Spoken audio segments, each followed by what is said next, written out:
नमस्ते, मी माया सटाले. मी इंदापूरमधून आलेले आहे. प्रकृतीमध्ये येण्याचं म्हणजे की असं काही मला आयडियाज नव्हत्या, पण मला जो म्हणजे स्पँडोलिसिसचा जो त्रास होतोय त्याच्यासाठी मी ॲलोपॅथिक सगळ्या डॉक्टरांकडे गेले. मी इंदापूरमध्ये प्रॉपर बारामतीलाही गेले, पण सगळ्यांनी जे सर्जरी सांगितली त्याच्यानंतर माझी डेअरिंग नाही झाली आणि मी ॲज अ मॅनेजर म्हणून एक कॉस्मेटिक शॉपला पार्थ कॉस्मेटिक इंदापूर येथे जॉब करते. त्या सरांच्या म्हणजे मार्गदर्शनाखाली मी प्रकृतीशी जॉईन झाले आहे. खरं प्रकृती आणि नेचर, प्रकृती ह्या शब्दातच इतकी ताकद आहे की सरांनी खरंच दांडेकर सरांना खूप खूप थँक्स. प्रकृतीची आकृती ह्या रूपात आमच्या समोर आणलेली आहे आणि मी खूप हॅप्पी आहे. आज मी 70% मला म्हणजे एवढं बेटर फील करते की फर्स्ट टाइम आयुर्वेदातून मी एवढं लवकर कव्हर होऊ शकते हे मला कल्पना नव्हती, पण मी खूप हॅप्पी आहे आणि थँक्स टू प्रकृती आणि इथला स्टाफ. दांडेकर सर खूप छान आहे सगळं. आणि मी नेहमी जरी कोणाला असं काही अडचण वाटली किंवा काय म्हणजे कन्फ्युजन वाटलं तरी मी बिनधास्त सांगू शकेल की तुम्ही प्रकृतीमध्ये जा, तुम्हाला सोल्युशन हे तिथे मिळेल, ॲक्युरेट असं सोल्युशन मिळेल. प्रकृती हेल्थ सेंटरमध्ये मी ज्यावेळेस पहिल्यांदा आले त्यावेळेस सुयोग दांडेकर सरांनी नाडी परीक्षण केलं. ते इतकं व्यवस्थित आणि इतकं छान होतं की इतके साध्या सोप्या शब्दांमध्ये होतं की आपलं आजारपण तिथे असं वाटतं की 20% तर स्टार्ट झाले, माझं सुरू झालंय म्हणून. म्हणजे की त्याचं सोल्युशन हे सुरुवातीला तिथे नाडी परीक्षणातून जे सरांशी बोलल्यानंतर जो आपल्याला कॉन्फिडन्स आपला वाढला पाहिजे तो वाढला जातोय. तिथे नाडी परीक्षण झालं, सावंत मॅडमशी बोलणं झालं, इथल्या आयडियाज, कारण इथे मी पहिल्यांदा असं म्हणजे येत असल्यामुळे सगळ्याच माहिती मला तिथूनच सुरुवात करावी लागली. मग नंतर आम्ही आल्यानंतर इथले सगळं प्रकृतीतली राहण्याची सोय, तिथले कर्म कशा प्रकारे असतात, किती जबाबदारी ते घेत आहेत, आपल्यासोबत कोणाची गरज आहे किंवा नाही, अशा खूप सगळ्या प्रश्नांची उत्तरं मला मिळाली पहिल्या विजिटमध्येच. मग त्याच्यानंतर पुन्हा 15 दिवस घरी जाऊन मी पुन्हा इथे प्रकृतीमध्ये ॲडमिशन घेण्याचं ठरवलं आणि मी प्रकृतीला भेट देण्यासाठी, माझ्या स्वतःचं आरोग्य सुधारण्यासाठी मी इथंपर्यंत आले आहे. माझं एज आहे 43.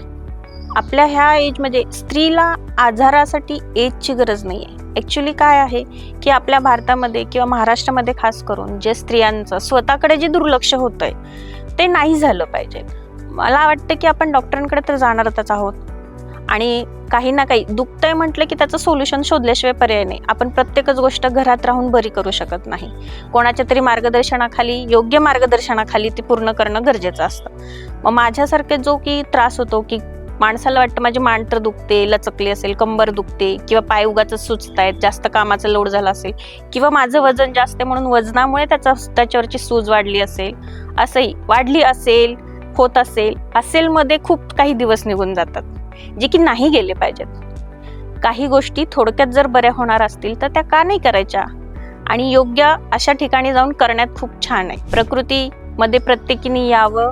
इथे आल्यानंतर आपल्याला जो ज्युनियर सिनियर डॉक्टरशी जे बोलणं होतं त्यांच्या मार्गदर्शनाखाली आपल्यासाठी जे पंचकर्म सुरू होतात ते कर्म खूपच विश्वासाने आणि खूप प्रेमाने केले जातात. इथला स्टाफ पण खूप सुंदर असा आहे की एखादी आई आपल्या बाळाला जसं सांभाळते, सांभाळून घेते, पूर्ण त्याची काळजी घेते त्या पद्धतीने घेतो. आणि हा सगळ्यात महत्त्वाची गोष्ट की खूप थकवा आल्यानंतर एखाद्या स्त्रीला जेव्हा वाटतं की मी आईकडे माहेरी जाईन, तो फील मला इथं आल्यानंतर आहे की खरंच माहेरी गेल्यावर सुद्धा मी इतका आराम केला नसेल इतका आराम इथे आल्यापासून कर. प्रकृतीत आल्यानंतर आपल्याला असं आपण कुठून का म्हणून गरीब आहोत, श्रीमंत आहोत, कुठल्याच टॉपिकवरती चर्चा तर होतच नाही. प्लस त्यांचा ट्रस्ट आणि आपल्याकडे भावना म्हणजे एकमेकांकडे बघण्याची भावना अशी आहे की चला तो खूप आजारी आहे, त्याला आपण असं दुर्लक्ष की असं काहीच होत नाही. एकदम फ्रेंडली, खूप छान. इतकं म्हणजे की त्यांच्या गुड मॉर्निंग ह्या शब्दात इतकी ताकद असते की झोप ही पळूनच गेलेली असते. माणूस मोबाईलचा अलार्म 2 वेळा बंद करेल एखाद वेळेस, पण त्यांच्या गुड मॉर्निंग मध्ये इतकी ताकद आहे की आम्ही पटकन उठून बसतोय.